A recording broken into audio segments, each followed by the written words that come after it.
Bago umulan, i-update ko muna kayo sa aking mga tanim. Char! As you can see, medyo madilim dito sa part na to. Huy, nawala yung dilim. Ah, ito pala. Ayan, madilim sa part na yan. Dito sa may SM, maliwanag. And eto, i-update ko kayo sa tanim kong melon. Tingnan nyo guys, nakakatuwa to. Sobrang natutuwa ako sa kanya everyday. Ayan o, ang laki na niya. Siguro mahigit 1 kilo na to, ang bigat na niya. And dahil lagi tayong may dumadating na parcel, ayan, ang pinansalo natin, balat ng parcel. Takpan uli natin para hindi siya matusok.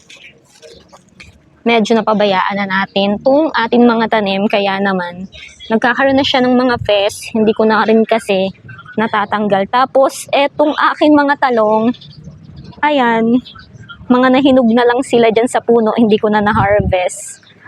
At nakakatuwa, yung mga sitaw ko, lakas ng hangin, no? Yung mga sitaw ko, hindi ko na rin namalayan. Nagkakaroon na rin pala sila ng mga bunga. Diba? And,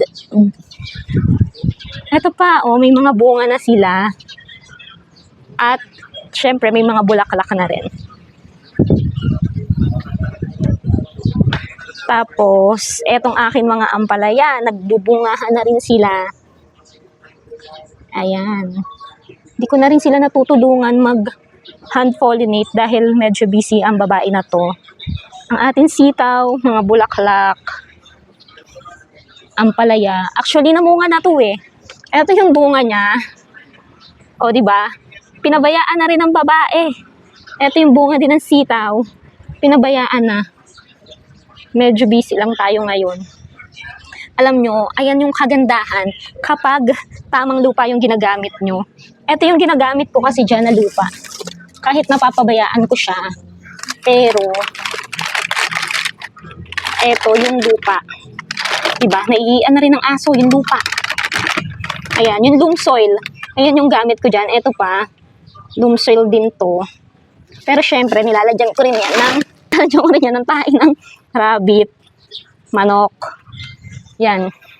Eto na yung akin malunggay na lagi kong kinakalbo. Oh, ayan yung katibayan na kinalbo ko yan yung nakaraang linggo. Ilang beses na siyang nakakalbo. Siyempre, eto din. Kalbo. May mga tubo na uli. Pwede na uli ko itong ipansahog sa tinola. Hindi ko na kasi yung pinapalaki dahil sa isang buwan, nagluluto talaga ako ng tinola. Tapos, ayun yung mga kalamansi ko. Ayan, may mga bunga pa yan.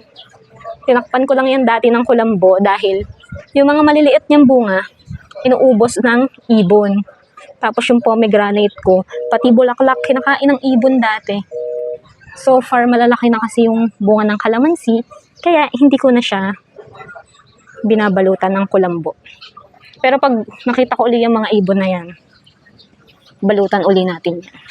Dito talaga ako natutuwa kasi first time ko nga lang magtanim ng melon and napabunga ko siya ng malaki. So, yun lang ang update. Ang okra, malapit na rin itong magbunga. Yun lang, bye!